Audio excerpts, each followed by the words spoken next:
What is going on, YouTube? This is Eastacast, and today I'm going to be doing the first episode of the brand new Eastacast. This is just going to be a thing that I do not necessarily on a regular basis, but when I feel like I need to talk about something important, and that's exactly what we're going to be doing today. So today, I wanted to talk to you guys about why I don't think the Lego Movie 2 is going to be good. So again, this is just my opinion, and the movie hasn't come out yet, so for all I know, it could be a great movie that I just haven't seen yet. But I'm going to be talking about the evidence that I've seen from the trailers, even the Lego sets, and just the plot in general, and why I don't think it's going to be a good movie at all. So, again, just guys, if you have a different opinion than me, if you saw the first few trailers and you loved them, then let me know in the comment section down below. I would love to have a lively yet respectful discussion with you guys down below. I'm completely open to anybody that tries to change my mind, and that's completely fine. Just imagine the Lego Movie 2 is going to be bad, change my mind me. So yeah, we can just do that in the comment section down below. Now, the first reason that I think the Lego Movie 2 is going to be bad, or at least not to our expectations, it may be like on the level of the Lego Ninjago movie. Again, that is a subjective thing, but I think most of us can agree that the Lego Ninjago movie was not the cinematic masterpiece that the original Lego movie was. And if I stumble or if I say ums and likes, I'm just not going to cut this footage because it is a podcast after all. I'm just going to be real here. So the first reason that I think the Lego Movie 2 is going to be bad is the marketing so far. The marketing has not been interesting to me, okay? What marketing for a movie is supposed to do is it's supposed to introduce you to the characters. It's supposed to give you hints of what the plot might be without dropping major spoilers, and it's supposed to get you hyped for the movie. A perfect example of this is the Avengers Endgame trailer that came out in early December of this year. The Avengers Endgame trailer gave away basically nothing about the movie, but just made us all really, really hyped to not only see more trailer footage, but to see the actual movie itself. And this is because of like characters appearing, like you could see Hawkeye in the trailer. We all knew Hawkeye was going to be in the movie, but seeing him in a trailer, seeing him in the flesh, it was a whole different thing, and it just hyped everybody up. Even a minor character like that, things like that can just hype someone up for a movie. And the Lego Movie 2 trailers have not done that for me. I don't know if this is a completely subjective thing or not, but if you have been hyped up by the Lego Movie trailers, let me know. They just seem like really boring, and they're trying to imitate something that they're not. It's a Lego movie. It's not Planet of the Apes. And I get that it isn't fully Planet of the Apes and stuff, but like it's really going for a Mad Max, and I'm not going to the theater to see like a hardcore Mad Max adventure movie. I'm trying to just see a Lego movie to enjoy about plastic people, and you know what I mean. I'm not digging the whole Mad Max thing. The movie itself does not look aesthetically pleasing whatsoever. The colors that they're using, the branding, the posters, they just do not do it for me. I don't know, I just feel like seeing Apocalypseburg and everything, and especially considering that they're probably going to be in Apocalypseburg only for the first act of the movie, if that, and it's not even going to be the main setting of the movie. And that's not a problem. That doesn't necessarily have to show like everywhere that they're going to go in the movie. With Avengers Endgame, it only showed the first 15 minutes of the film, or at least footage from the first 15 minutes in the first trailer. So again, that doesn't necessarily have to mean a movie is bad, but just showing this location, which I think is ugly, a location that I don't think is interesting, is something that won't bring depth to the movie, something that won't intrigue us further. We now know like every little detail about Apocalypseburg between the trailers and the sets, like Welcome to Apocalypseburg. There's no exploration to be done. There's nothing about that. And I know you could say like it's a character-driven story, but it's really not. This movie seems to definitely be a plot-driven story. It's not going to be a character analysis of Emmett. It's not going to show him on a journey, like, progressing with himself. We might get some minor character development, but it really seems to be a plot-driven story. And with a plot-driven story, you need to have a good setting, because a setting is a huge part of the plot of the movie. And 90% of what they're showing in these trailers is Apocalypseburg. We have gotten glimpses of the Sistar Star system, or whatever it's called. But again, that is minorly interesting to me. But at the same time, it's kind of two opposite ends. We know so much about Apocalypseburg to the point where it's not interesting, and then we know so little about the Sistar star system to the point where it's boring. Like, we haven't seen any play sets, especially, or except if you want to count the Queen whatever wannabe set. But that doesn't even show us anything of like expanding the world of the Sistar system. We've gotten to see the spaceship, and then that's about it. Like, we don't even know if the pop-up party bus is from there or anything, and we've seen very small glimpses of what this place will look like in the trailer. So they've just shown so little to the point where like you don't even know what this is. Like, if Marvel, for example, just said like, oh, we have an Avengers 4 movie coming out. That's all you get to know about it. It's just Avengers 4. No trailers, no... It's like that. You can't be hyped for something that you don't know about. And I get that, like, it could just be setting, but the characters in these environments, too, we know nothing about Queen whatever wannabe.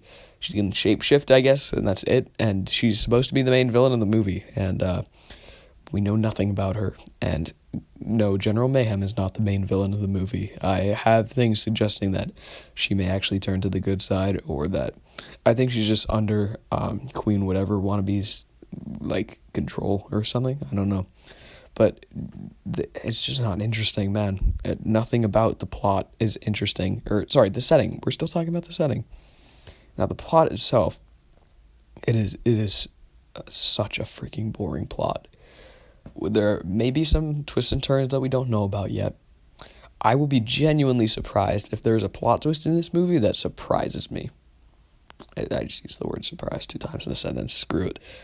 I will be genuinely impressed if this movie subverts my expectations or pulls off a plot twist in a reasonable fashion that does, like, it gets me. Like, the whole point of a plot twist is to put in something that your viewers weren't expecting. And if you look at movies like, what's a movie that's really predictable? Let me think. Oh, Jurassic World, Fallen Kingdom. If you look at a movie like Jurassic World, Fallen Kingdom, the plot twists completely fail. And I think that's what's going to happen here. But the main plot itself is that all of Emmett's friends have been kidnapped and he needs to rescue them. That is so freaking boring. Tell me a more generic movie plot. Come on. Like, I get it. Like, it could be like a fun twist on the damsel in distress thing. I don't know. But, like, it just seems so boring, guys. Like, how many times have you seen a movie about a character that needs to just rescue people?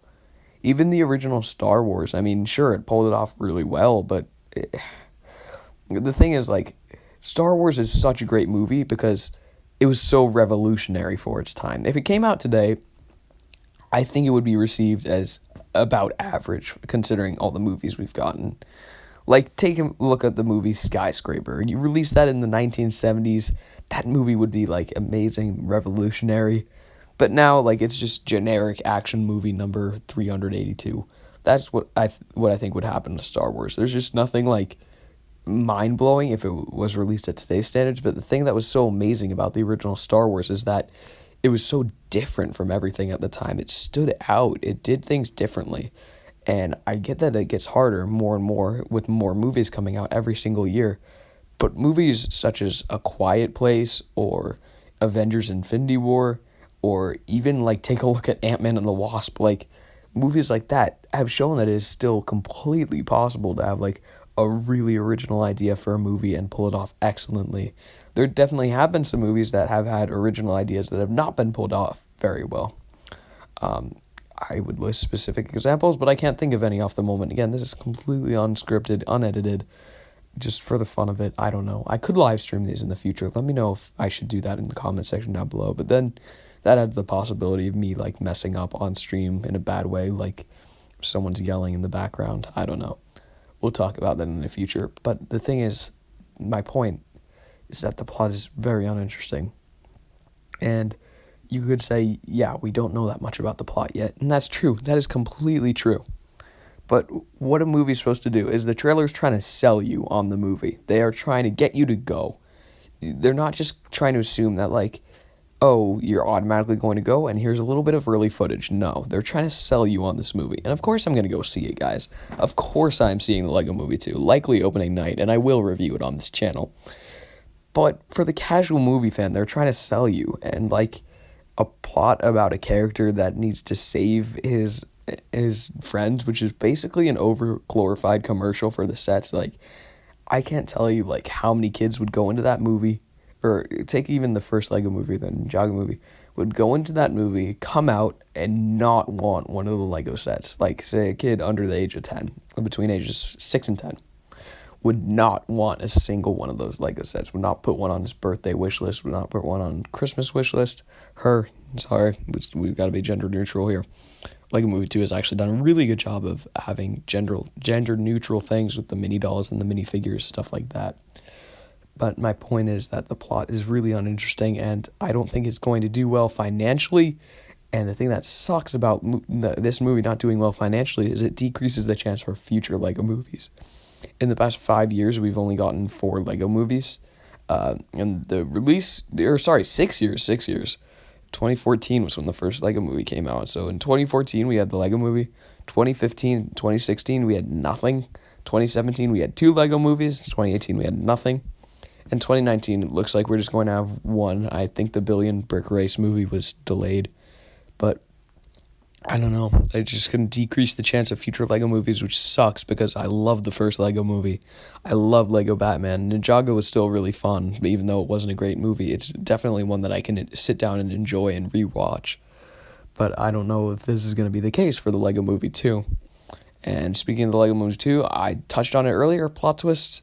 If you guys don't want to know any spoilers, this is just me predicting, but like I am 90% sure this is how it's going to play out.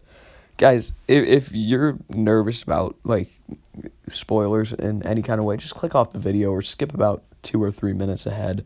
It doesn't really matter, but we're going to be talking about spoilers here, or something that I think might happen in the movie. So what I think is going to happen is the major big spoiler is going to be that Rex and Emmett are brothers. And this is really obvious, just the way that they get along. The fact that every set Rex is in, Emmett is also in. It looks like they're going to be spending the majority in the movie together. The fact that they're both voiced by Chris Pratt. The fact that like Rex is just a more badass version of Emmett. Like, I there is no way that they do not make them brothers in some sort, or like just related in general. Like even if they're like cousins or something, they need to be related, and that's going to be the major plot twist in the movie. And I also think the main villain is not going to be Queen whatever wannabe or General Mayhem even. I don't think that's going to be the main villain. I think they're just going to pull a Disney and do another twist villain. I saw a great video about Disney twist villains a couple weeks ago. I will just look up Disney twist villains and you'll see what I'm talking about. Twist villains are dumb, and they work most of the time. They don't work. And I have a feeling that the vampire mini doll guy might actually be the villain of the movie, or someone that they have completely uncredited. Watch the banana be the villain of the movie. No, I'm kidding. That's not going to happen. But I don't know. I just have this gut feeling, and I don't, like, I had a ton of evidence to support the Emmett and Rex claim, but, like, for this one, I just have a gut feeling. Like, just the way that the character's portrayed in the trailers and everything, or maybe, like, she'll be presented as good initially and then turn out to be bad. But on, like, if you look at the Wikipedia description, it's like, it literally says that, like, she has evil plans to take over the universe. And I know that's Wikipedia and everything, but that was taken from somewhere. I don't know where, but it was cited from somewhere. But yeah, I was doing research, trying to find out as much about the plot as I can, because I don't really care about spoilers. The only movies that I would really care about spoilers for is MCU movies, because I'm really dedicated to those, and I love experiencing them. And fortunately, I did get Infinity War spoiled for me. But yeah, so that's what I think is going to be wrong with the Lego Movie 2. That's why I don't think it's going to do good.